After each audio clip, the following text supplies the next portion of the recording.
तुमची ही स्वप्न नाईटमेअर म्हणा केव्हापासून सुरू झाली? त्यांना स्वप्न म्हणायला मी तयार नाही. खुर्चीत बसलेला किरकोळ शरीराचा माणूस कपाळाला आठ्या घालून विचार करीत म्हणाला. कपड्याकडे त्याने फारसे लक्ष दिलेले नव्हते. त्याची व्यग्रता केवळ चेहऱ्यावरच नाही तर शरीराच्या ताठ पवित्र्यात उघडझाप करणाऱ्या हातांच्या मुठीत पुढील गालिच्यावर अस्वस्थपणे घासणाऱ्या पायात दिसत होती.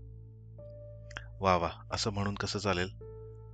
त्याच्या समोरच्या टेबलाला पाठ लावून उभे असलेले वयस्कर गृहस्थ नकली थट्टेच्या आवाजात म्हणाले. पहिल्या 15 मिनिटातच त्यांनी समोरच्या माणसाच्या व्यथेचे निदान केले होते. त्याच्यात काही सुधारणा होण्याची त्यांना फार कमी आशा वाटत होती.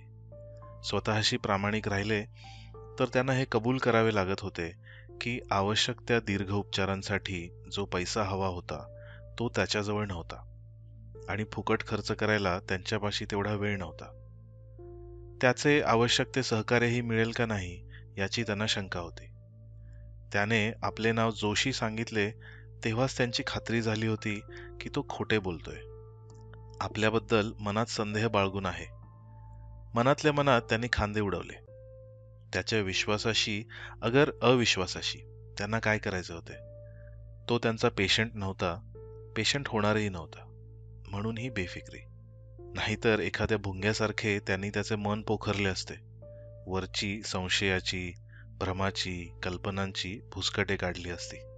आतल्या कोणत्या तरी विश्वासाच्या गाभ्यापर्यंत प्रवेश केला असता आणि मग त्या आधारावर किंवा त्याला जखडून परत सर्व जग उभे केले असते. आत विश्वासाचा गाभा असतोच, शरीराला उभारी देणाऱ्या पाठीच्या कण्यासारखा. त्यावर सर्व कल्पना लपेटलेल्या असतात. त्या कल्पना व्यक्तिगणिक भिन्न असतील तेवढेच स्वभाव वैचित्र्य, पण आतला हा अदृश्य कठीण अनादी काळापासूनचा विश्वास. आता मग हे काय आहे ते सांगा. स्वतःचे नाव जोशी सांगणाऱ्यानं आपला हात खिशात घातला आणि खिशातून एक जाडसर वाटणारी वेड्यावाकड्या आकाराची काळपट मातट रंगाची वस्तू काढली आणि ती डॉक्टरांसमोर धरली. घ्या ना, घ्या, पहा, निरीक्षण करा, ॲनालाइज करा आणि मग मला सांगा हे काय आहे ते. जोशीचे डोळे तापट झाले होते. आवाजात कंप होता. एक अतिरेकी अट्टहास होता. तो घाबरला होता, भयभीत झाला होता. त्या खुणा तर स्पष्ट दिसत होत्या. डॉक्टरांची नजर मग त्याच्यावरून त्यानं पुढं धरलेल्या वस्तूवर वळली. तो एखाद्या मातीचा, चिखलाचा, चुन्याचा किंवा सिमेंटचा धलपा असावा असे त्यांना वाटत होते. तो हातात घ्यायची त्यांना एक चमत्कारिक अनिच्छा वाटत होती. दुरान्वयाने सुद्धा त्याच्या त्या विकृत स्वप्नसृष्टीत सहभागी व्हायला ते तयार नव्हते. त्यालाच त्यापासून परावृत्त केला पाहिजे. ठीक आहे, मी पाहिले, हातात घ्यायची जरुरी नाही, ते संथ आवाजात म्हणाले. हे काय आहे असे तुझे म्हणणे आहे? जोशीचे सर्व अंग शहारल्यासारखे झाले. नकळत त्याने हातपाय आखडून घेतले. डोळ्यातही एक भेदरलेली नजर आली. तो बोलला तेव्हा त्याचा आवाज खाली गेला होता, घोगरा झाला होता. बोलायच्या आधी त्यानं खांद्यावरून मागे पाहिलं, जणू त्याचे शब्द कोणाच्या कानावर जातात की काय अशा भीतीनेच. आणि मग पुढे वाकून तो म्हणाला, मी तुम्हाला इमारतीविषयी सांगत होतो ना, दाराच्या आत काही नाही, चारी बाजूंनी खोल खोल उकरलेली माती. भिंती बाहेरून दिसायला फक्त भिंतीसारख्या, पण खरोखरी एखाद्या पापुद्र्यासारख्या. त्या भिंतीचा तो एक तुकडा आहे. त्याला ती आठवण असह्य झाली. एखाद्या धुराच्या लोटासारखी ती चारी बाजूनी उसळून वर आली, आसमंत व्यापीत वर गेली. आसपासचे सर्व अदृश्य झाले. त्याच्या पायाशी एक खोल काळी गर्ता उलगडत गेली. आजवरचे त्याच्या परिचयाचे जग त्या काळ्या गर्तेत कोसळत होते. एक धक्का देताच ती उभीच्या उभी भिंत कोसळत आत गेली होती. रात्री त्याला अचानक जाग आली. धरणीकंपाचा धक्का बसल्यासारखी सगळी खोली गदागदा हलली होती. त्याने जाग आली होती का कसल्या तरी विचित्र आवाजाने जाग आली होती? त्याला ते काहीच समजत नव्हते, पण तो टक्क जागा झाला होता. कॉटवर उठून बसला होता आणि आसपास पाहत होता. नेहमीपेक्षा काहीतरी वेगळे जाणवत होते, पण त्यावर बोट ठेवता येत नव्हते. मनगटावरच्या घड्याळाकडे त्याने नजर टाकली. पहाटेचे 2 वाजले होते. कसल्या तरी हालचालीने किंवा आवाजाने जर त्याला जाग आली असली, तर ती हालचाल किंवा तो आवाज आता थांबला होता. रात्र संपूर्ण शांत होती. शांतता. त्याला रात्रीतला फरक एकाकी जाणवला. लाखाभराच्या त्या शहरात अशी शांतता अशक्य होती, अकल्पनीय होती. माणसांच्या त्या अजस्र समुदायाची कोणती ना कोणती तरी खूण त्याच्यापर्यंत पोहोचायला हवी होती. पण नाही. आसपासची शांतता भयाण होती, भकास होती, रीती होती, मनाचा थरकाप करणारी होती, शरीरावर भीतीचा बर्फाळ शहारा उभी करणारी होती. शांततेच्या गुणधर्मातला हा फरक आपल्याला पहिल्याच क्षणी कसा काय जाणवला, यावर त्याने अनेक वार आश्चर्य केले होते. पण ते सर्व मागाहून होते. त्यावेळी पहाटे 2 वाजता तो कॉटवरून हलकेच खाली उतरला, खिडकीपाशी गेला आणि अजिबात आवाज न करता त्यानं खिडकी उघडली. या सावधपणाचे कारण त्याला सांगता आले नसते, पण तो आपला श्वासही अगदी सावकाश घेत होता. खाली पावलांचा एवढासाही आवाज होऊ देत नव्हता. उघड्या खिडकीतून त्याने खाली डोकावून पाहिले. त्याची खोली 3ऱ्या मजल्यावर होती. वरून खालचा देखावा नेहमीप्रमाणेच अप्रमाणबद्ध, विकृत, कललेला दिसत असे. पण आता तर जास्तच.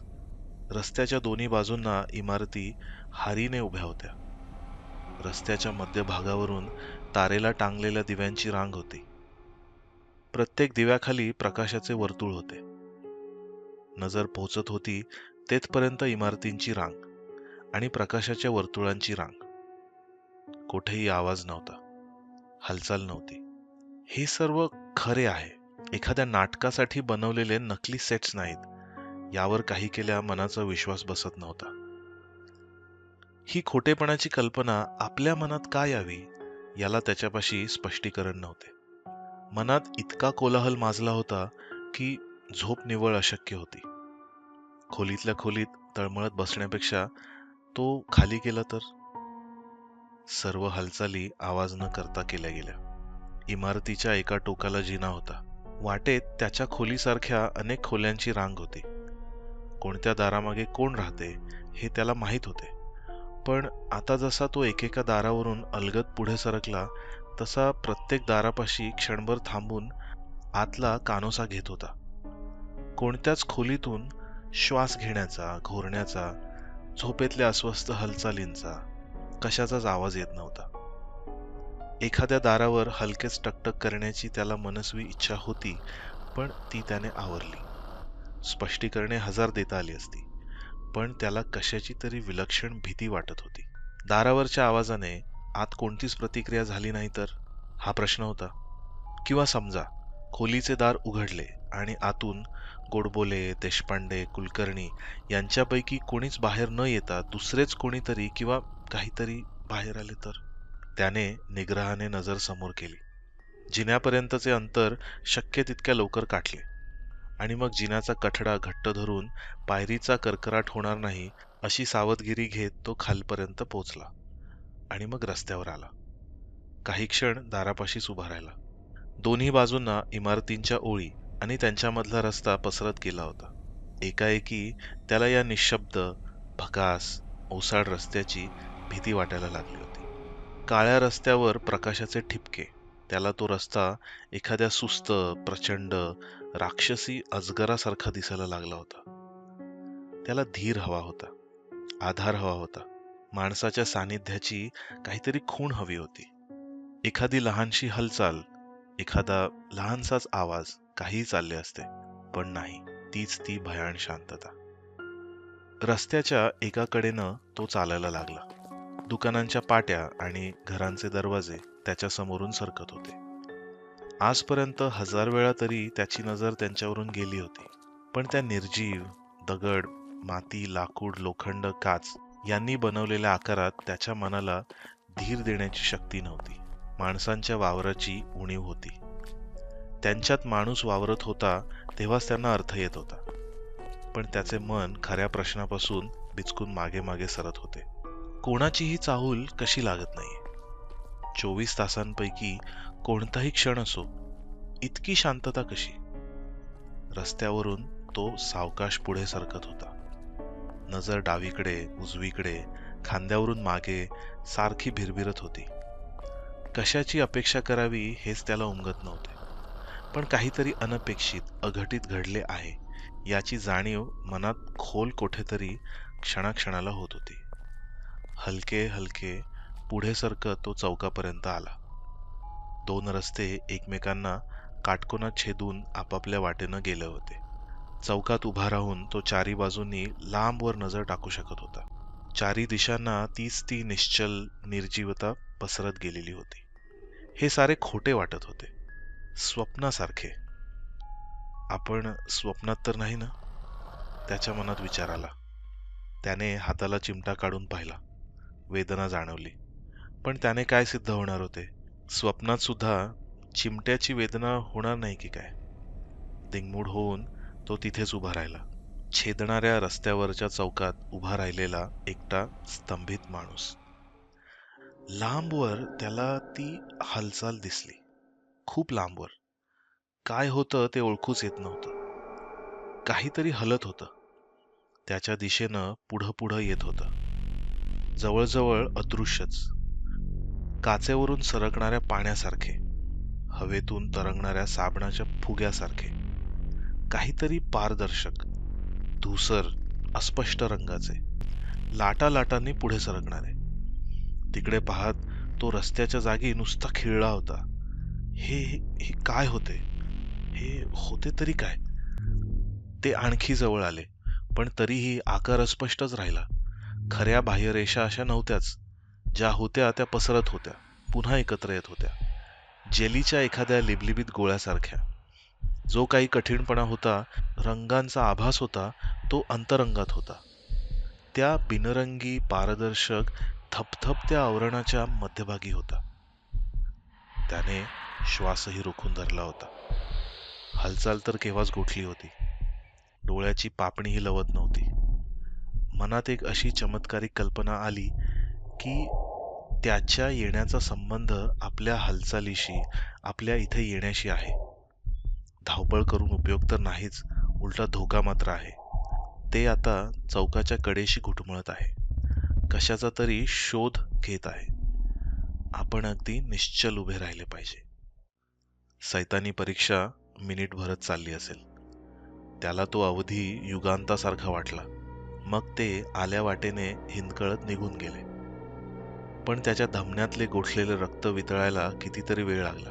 मग तोही आल्या वाटेनं परत गेला. क्षणाक्षणाला भेदरलेली नजर खांद्यावरून मागे जात होती. नजर बावरली होती. हातपाय लटलट कापत होते. श्वास छातीत अडकत होता. 2 जिने चढण्याचे त्याच्यात खरोखरच त्राण नव्हते. पण त्या ओसाड एकाकी रस्त्यावर रात्र घालवण्याची हिंमत नव्हती. कठड्याला लोंबकळत तो कसा तरी वरपर्यंत आला. ओठावरचे हुंदके दाबीत खोलीपर्यंत आला. दाराला कडी घालून मग कॉटवर वेडावाकडा कोसळला. मेंदूतले विचारच नाहीसे झाले होते. सर्व विचार मार्गच ओस पडले होते. आणि आता त्या मार्गांवरून जीव घेण्या भीतीचा एक आकार लडथडत होता. रंगीबिरंगी गाभा आणि ते जेलीचे शरीर कोपरानकोपरा शोधत होता. हे सर्व त्याने डॉक्टरांना सांगितले होते. त्यांच्यावर काय परिणाम झाला हे समजणे कठीण होते. मोठा चमत्कारिक अनुभव नाही, ते शेवटी म्हणाले. आणि खूपच विविड हे नाईटमेअर आहे, तुमच्या ध्यानात आले असेलच. तो काहीच बोलला नव्हता. पुन्हा तसा काही अनुभव आला का? त्यांनी विचारले. तसा नाही, तोच, दुसऱ्याच रात्री, तो म्हणाला. दुसरा सगळा दिवस त्याने गलबलत्या मनाने काढला होता. भीती राक्षसी होती, सर्वग्राही होती. त्याच्या स्वाभिमानाचे पाणी पाणी करून टाकणारी होती. एक गोष्ट तो मनोमन ओळखून होता. रात्रीचा आपला अनुभव काहीही असो, ते स्वप्न नव्हते. नाही, त्रिवार नाही. सत्याच्या प्रचितीचा त्याच्या मनाला चटका बसला होता. ती जाणीवही स्वप्नातलीच म्हणायची, तर मग जन्मापासून मृत्यूपर्यंतचं सर्व आयुष्य एक स्वप्नच म्हणायला हवं. कारण ती जाणीव हिच्या इतकीच प्रखर होती. तेव्हा त्याला त्या खऱ्या खोट्याच्या वादात गुंतून पडायचे नव्हते. त्याची प्रतिक्रिया जंगली श्वापदाची होती. धोक्याचा इशारा मिळताच धोका कशापासून उत्पन्न झाला, खरा आहे की खोटा, याची शहानिशा करीत न बसता श्वापद आपला जीव बचावण्यासाठी तिथून पळ काढते. तेच त्याला करायला हवे होते. पण फक्त त्याला पलायनाची दिशा समजत नव्हती.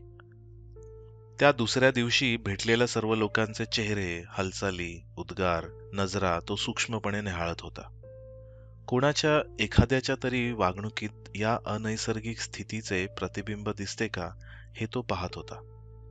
पण कोणालाही असे काही वेगळे जाणवलेले दिसत नव्हते. त्याच्या माहितीचे सर्व लोक अपेक्षित तेच काम करत होते. अपेक्षित तेच उद्गार काढीत होते. त्यांचे राग, लोभ, आशा, निराशा, आश्चर्य, दुःख, खेद, अपेक्षा, भीती, सर्व काही अपेक्षित होते. त्याला एक अगदी पुसटशी शंका आली की या यांत्रिकपणातच कुठेतरी त्याच्या रहस्यमय संकटाची किल्ली आहे. पण ती कल्पनाच इतकी तरल होती की मनात आणण्यापूर्वीच ती नाहीशी झाली होती. कुणी धूर हाताने पकडायला जावे तशी. दिवसभराचे व्यवसाय निरर्थक वाटत होते. कोणत्याही कृतीचा खरा अर्थ लावू गेले तर शेवटी काही अर्थशून्य संकेतच मागे राहत होते. मधमाशांनी एकमेकाला चिकटून पोळे तयार करावे तसेच एक आंधळी पुनरावृत्ती. एखाद्या अजस्र भूलभुलैयात सापडून त्याच त्या वाटेवरून माणसाने फिरत राहावे. मानवाचे आदर्शही तेच होते, निषिद्धही तीच होती. राग ठराविक गोष्टींचाच येत होता. भीतीही त्याच त्या ठराविक गोष्टींचीच वाटत होती. फक्त पूर्वी आपण हे केले आहे हे विसरून माणूस तीच ती शिळी भावना आवेगाने अनुभवत होता. दिवस उलटला आणि रात्र आली. अंधार घेऊन आली, रहस्य घेऊन आली, नाडीची घोडदौड घेऊन आली. रात्रीच्या काळ्या गर्भात रहस्य होते, भीती होती. उरात खोलपर्यंत एक शल्य खुपसले जात होते. सगळे आयुष्यच उलथे पालथे होण्याची भयानक शक्यता निर्माण झाली होती. येणारी रात्र काळ रात्र होती.